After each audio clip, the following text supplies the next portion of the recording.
Hello, Chris. Hi, Ishi. Nice to meet you. I'm very honored to have my friend and colleague here, Chris Band, with me today, who is the CEO of. And now, excuse me if I pronounce wrong your company's name, Pisos, right? Or It's actually pronounced pickles. Uh, Pickles. Okay. Thank you yeah, so much for this clarification. Thank you. I'm glad that and I would like to, first of all, start with a small picture before you introduce even yourself. I would like to share my screen and just show what I found out about this because like it so much what you do. And I will try to share my screen very quickly, and you can maybe share a little bit about what we can see in the picture. So this is the first picture which I found. What can yeah, you say, Chris, about this, what you do professionally? What is it about? yeah. So pickles is really a way that we are trying to democratize creativity and just engage more people in using their imaginations and sharing their original ideas. Because I think a lot of people, when they were young, were told that's not how you draw an elephant. This is what you should do. And slowly they just get all of their imagination kind of pruned down and put into this box. Mhm, And what we're mhm, trying to do is really free people from that. Thank you. I will open the next picture. So it's, for example, I liked really this one. Was it some kind of art event, or what was this about? Yeah, this was awesome. This was in downtown Montreal on a very cold November night. And we have a lot of street art in Montreal, but obviously you could get arrested if you just get a spray can and start painting on any building. So we had a projector there, and we used pickles to allow for anyone who was passing by, commuting, to use their phones or this little bike that I built with iPads on it to draw right on there on the screen. So we asked a bunch of different questions of people. And what we found was after their drawing, it almost sparked a conversation where they wanted to describe their drawing and talk more. So just Mhm, putting mhm. a little bit of creativity out into the world, it started that inertia to engage more with it. Yes, I will stop sharing so that I can see you again. And that's great. I prepared a couple of questions for you as well before this interview because I wanted to prepare a little bit. What about your background and what led you to start? It's Pickles, right? This Pickles. pronunciation, Yeah, Pickles, yeah. Pickles, Pickles. Yes, yes. Pronounced just What like, I don't know. inspired you? What inspired you to create a platform like this? Yeah, so I've always been entrepreneurial, and that really kind of fed my soul, scratched my creative itch. And it wasn't until I got a sales job where I was told exactly what to do, how to do it, logging everything in Salesforce, that I, for the first time, felt like just a cog in a wheel where I wasn't able to use my imagination or do anything new. I was just doing what needed to be done and completely replaceable. So in this role, I got curious about creativity and why it kind of disappears as you get older. And I started building pickles there as a way to just tap back into my creativity because I thought there might be other people out there who also feel like they're not living up to their creative potential. Thank you. Perfect. May I ask you also what? Okay, I will just ask you this in a very human way.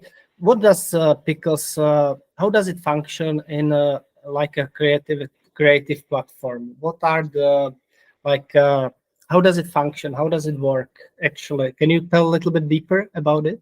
Yeah, that's a great question.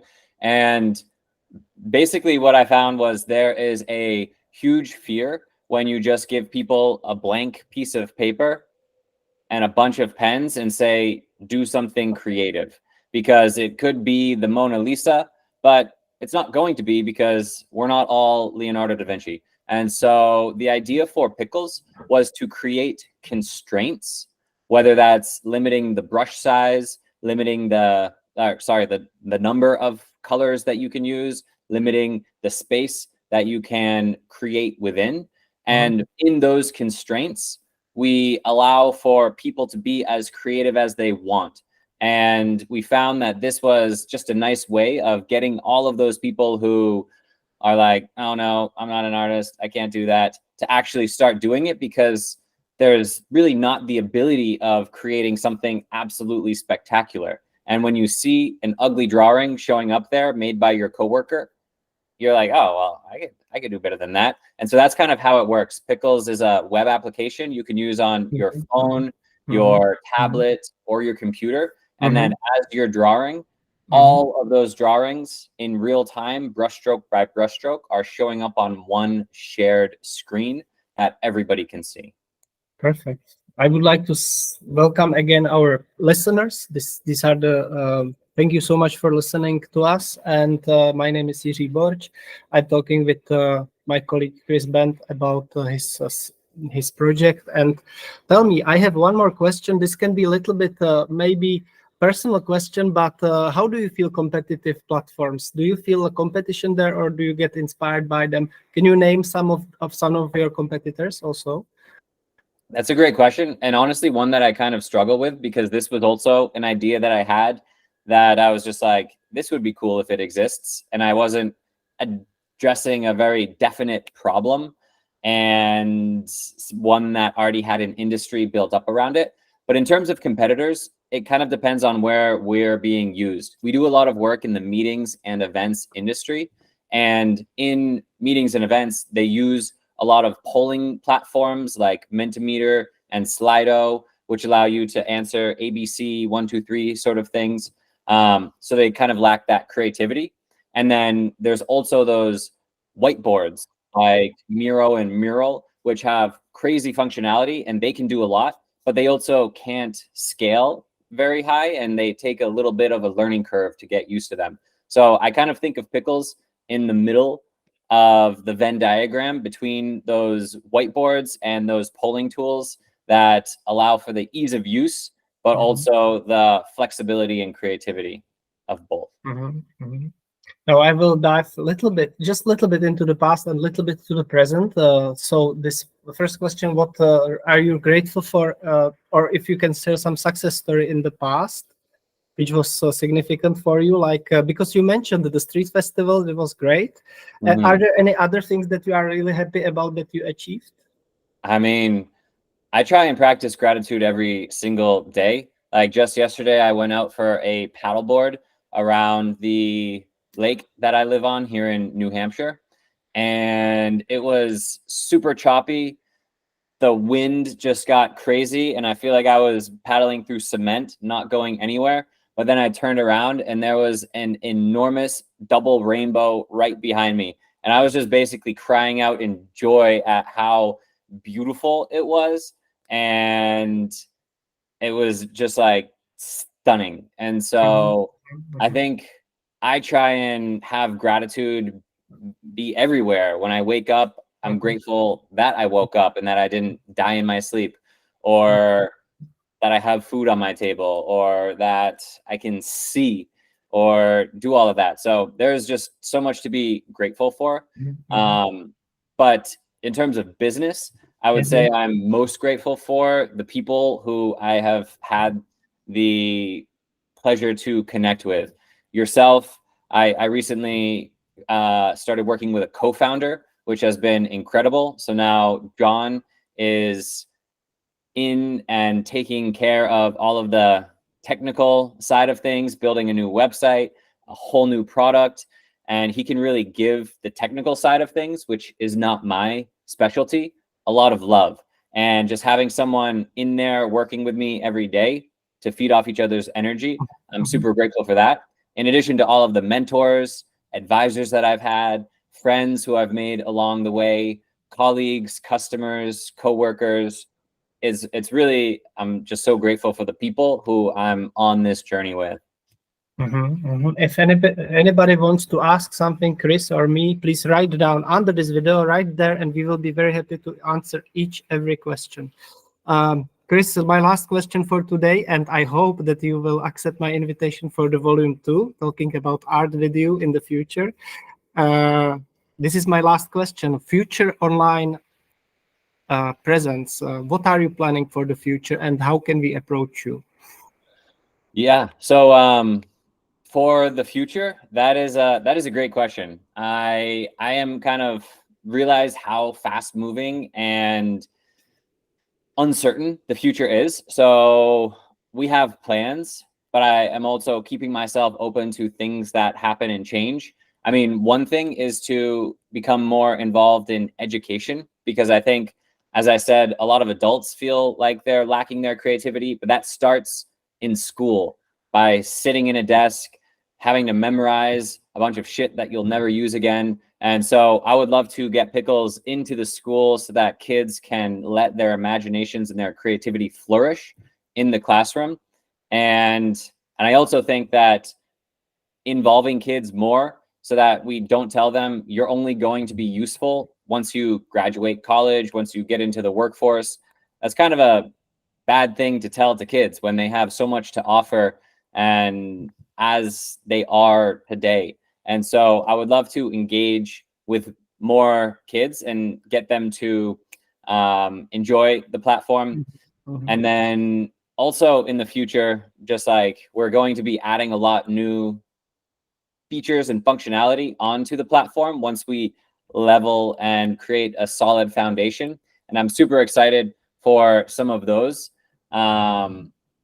Because I really kind of view this as an infinite game. I'm doing what I love, and I don't want to just sell it and retire on some beach. I want to keep building things that bring joy to people, and I could keep doing that for my entire life. So I've decided that I'm going to retire on December 17th of 2078. So I'll be at the ripe old age of 88 at that time. And so I have a little bit of time to keep building and creating things for the world. And if you did want to get in touch with me, you can find me on LinkedIn, just searching Chris Bent, or email me at chris@pickles.com. In this case, Pickles is spelled Piccles,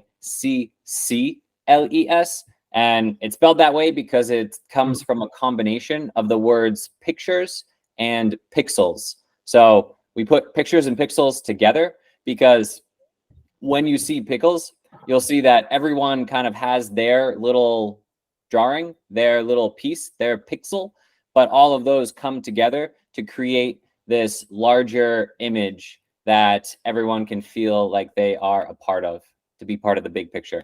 And so that's the origin of the name. And yeah, I would love to connect with anyone listening and hear more about what they're doing. Thank you, Chris. Chris Band. Thank you. Yeah, thank you here. And usually I would stop it, but now I will leave it behind the scenes a little bit more.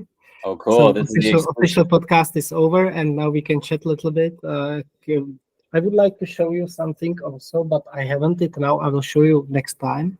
A great design blog that was in Prague, Czech Republic. It was great, and I went to visit yesterday some of the exhibitions. So I had some pictures, but I cannot show you now because I don't have that phone with me at this moment. But maybe later I can show you. Yeah, send me. I can give you. Do you have WhatsApp? Yeah, we can exchange it. Yes, definitely. Okay. Yeah, I'll put that into the chat here. Or maybe if you can use the LinkedIn chat, it would be better, so that I can access it afterwards, because this will disappear. Yeah, that's a good point. All right, I just sent that to you. That's awesome. So you yeah, and how have you been? Are you still going for long walks? Yes. Everything is okay. I'm still working on my podcast about interesting people around the world. I'm working on the mastermind sessions with people from my communities, business communities, and I'm working on communities itself. And besides that, I must do a little bit of English teaching to keep the money flowing in. So I do that as well a little bit, but I prefer concentrate on the business English. Awesome. Very cool. And you, any news from your life?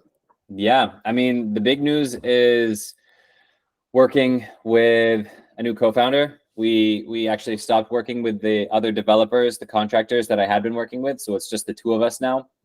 and I'll be going to Las Vegas next week for a big meetings and events exposition, where one of my goals is to actually meet someone as part of the Sphere in Las Vegas. Have you seen that massive dome No, I haven't yet. No. screen? Okay, so if you search like the Sphere Las Vegas, you'll see this. It's a massive building that they just put in. U2 just played there, and it's just crazy multimedia, high technology. Costs like $3 billion at the end of it to do. And I would love to get Pickles on there. And so I'm trying to meet someone from there, but also just meet a lot of other meeting and event planners and see what I can do. I know a lot of people in the industry now, so it'll be a bit of a reunion to catch up. Sphere Las Vegas, right? Sphere Las Vegas. It's You see it? I don't know. I haven't checked it yet because there I cannot see it. But on YouTube, right? You can search YouTube, or you can just search images. If I yeah, you are right. Images. This is correct. This is the best. Yes, I can see it, and I will show it. Just a second. If in case that somebody is still listening, I will show it very quickly. Just a second. Whole screen and sharing, and here we are about the Sphere. Yes, looks great. I think. Yeah, that's it, right? You're not sharing right now. Okay, sorry for that. Yes, okay, now I'm sure. Thank you for notification. Yeah, there we go. Presenting, yeah, exactly. That's it. So it almost looks fake. But yeah, they have this huge sphere with, it's just all on the back. Oh, we're back. Okay. Yeah, like sorry.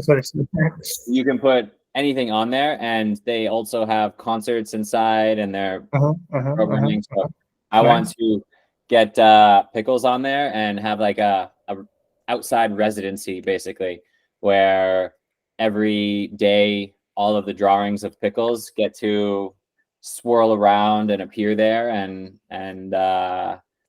yeah, let people see their art larger than life. And in case that some of the people who are art oriented and they like art are listening at this moment, I will very quickly show you the design blog. In case that you haven't seen it yet, I will show it. Should you see my screen now, right? You can see it right now. So this is some samples from the design blog. Design blog. Wow. Yes, this took part in Prague. And there are like really some of the cyberpunk places, like really places which everywhere. It's in official posh places, in cyberpunk pubs everywhere. So it's really nice. Oh my gosh. Is this like a museum or a shop? These are like normal places, like galleries, pubs, cafes, companies even, you know, or some like places, old factories. And they install there some artistic things. So next time it will take place, I will invite you personally to Prague, and we can go together. Please do. I would, yeah. Let me know so I can book the flight ahead of time. But I would love to go to Prague. I've never been there before. Perfect. Thank you, Chris. I will stop sharing recording now. Just a second. Thank you, everybody, for listening. Bye. Thank you.